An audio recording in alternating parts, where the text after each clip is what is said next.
What's up, YouTube? Welcome to the Credit Plug channel, where we talk about how to build credit, how to establish relationships with banks and financial institutions, and most importantly, how to get you access to high limit credit funding. If you're new to our channel, or if you've been checking out our content, make sure you hit that subscribe button as well as smash the like button. It helps our content reach a wider audience, and we appreciate the support. So for today's video, we have another special fintech review. I'm going to be sharing some firsthand data points on a recent business credit card approval, and we're going to be covering some of the important data points you need to consider if you're looking to get approved for a high limit. So in today's video, we're going to be reviewing the Ramp Corporate Visa. So this offers an expense management platform as well as a corporate charge card. The expense management platform allows you to create unlimited virtual cards, either single use, recurring use. You can set up different expense categories. You can also plug in through your QuickBooks. So this is just another way to help better organize your business expenses. We've covered a lot of these different platforms such as Divvy, ClearCard, Torpago, as well as Brex. Now, I would say Ramp is going to be more similar to Brex in terms of their business models, the types of business customers that they're looking to acquire. Now, most of these expense management platforms are going to offer very similar functionality, but I would say Ramp and Brex are going to be at the top in terms of requirements. Whereas Divvy, for example, is going to be more open to newer businesses. Ramp and Brex are going to target more established businesses, business with higher cash flow, higher cash reserves, higher income, so on and so forth. Now, I was recently able to apply and get approved for a $53,000 monthly spend limit. Now, with Ramp, the monthly spend limits will fluctuate based on your business banking activity. So it could either increase or it could decrease based on the amount of reserves in your business checking account.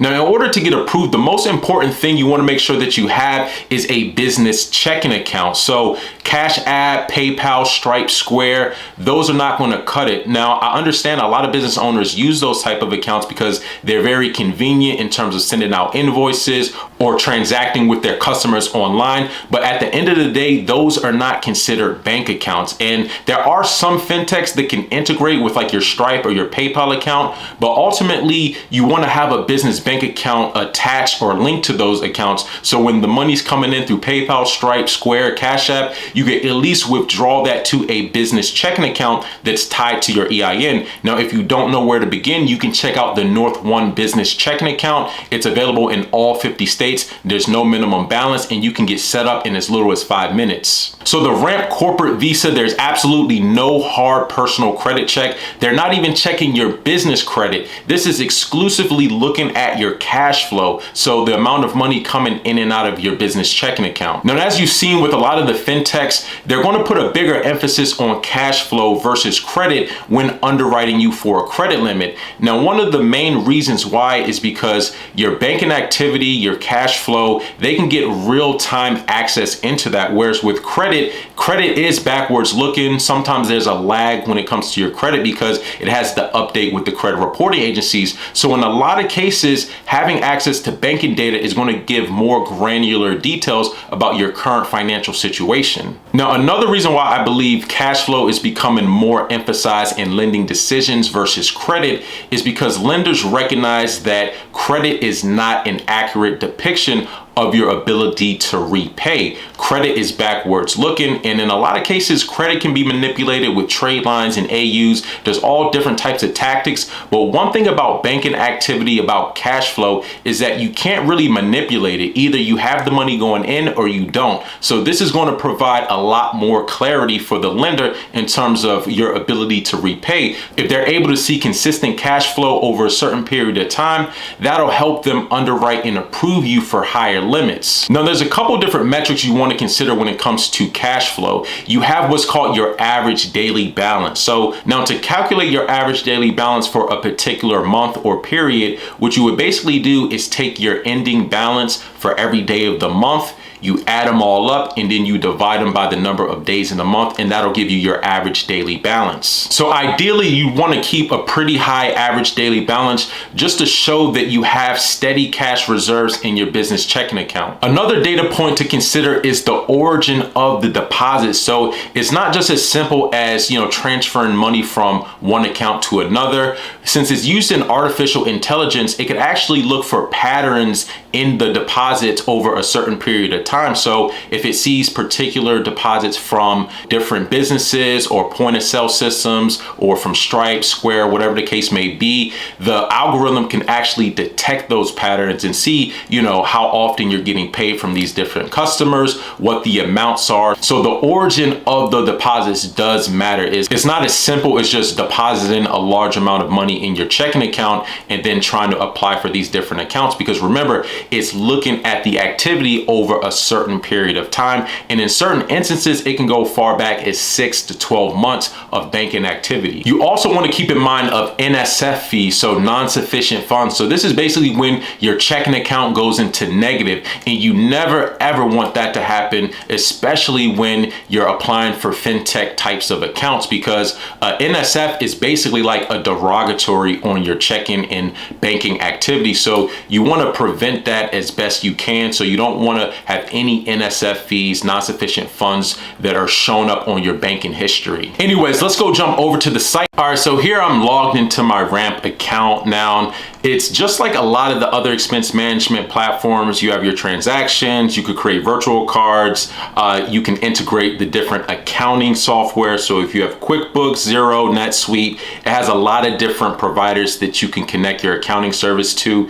Now, when it comes to the credit limits, so I was able to get approved for a $53,900 monthly spend limit. Now, again, this can fluctuate based on the amount of money in your business checking account. Now, this is a reason why I'm a huge fan of OPM, other people's money, is because you want your money to sit in your bank account, and then you can use credit to run your business. And depending on what your business model is, right, if you're able to turn over this credit within a 30-day period, then it may make sense for your business. But again, like I said, you're not going to be using these types of expense management corporate cards to go purchase real estate or make long-term investments in your business. This is going to be really short-term monthly expenses, but you have a lot of businesses like caterers or anyone who might have a high turnover where they could plug money into something and money comes out. Now, Ramp does offer a lot of partner rewards, and you do have to unlock these, so these aren't going to be available immediately.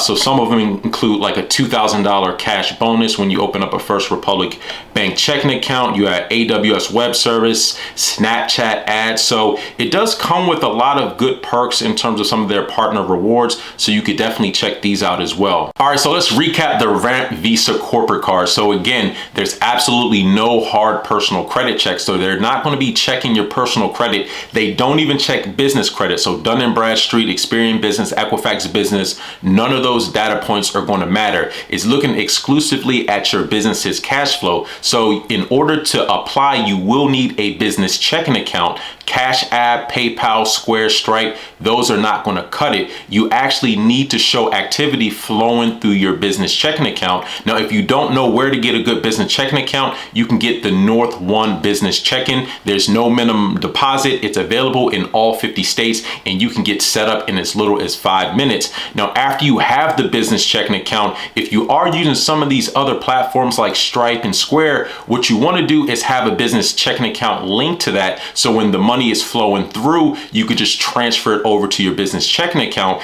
And then when you apply for some of these fintech types of cards that are looking at your banking activity, it'll already show some history right there. Another important thing is that you want to avoid having NSFs, which are non-sufficient fund marks, on your banking history. That could be the easiest way to get disqualified. The Ramp application process is pretty straightforward. You can apply online. I've dropped a link in the description of the video. In my experience, the process took about 2 days to get an approval. Now, what I actually had to do after I submitted my application was take a selfie with my driver's license so that they confirm my identity. Otherwise, the process is pretty straightforward. If you apply and are approved through our referral link, you can earn a $250 Amazon gift card. Now, the Ramp corporate visa is very similar to a lot of other expense management corporate cards we've reviewed, such as Divvy, Capital on Tap, Torpago, Brex, as well as ClearCard. So if there's anyone out there who has any experience with the Ramp Visa corporate card, definitely let us know in the comment section down below. Now, I'm not 100% sure if this reports to the business credit reporting agencies. I just got approved for it several days ago, so time will tell. I'll definitely do an update video once that information becomes clear. But anyways, that's all I wanted to cover in today's video. Let me know your comments and questions in the comment section right down below. Now, if anyone's interested in applying for the Ramp Visa, we have links in the description of the video as well as pinned in the comment section. Until next time, take it easy and we'll talk to you soon. Peace.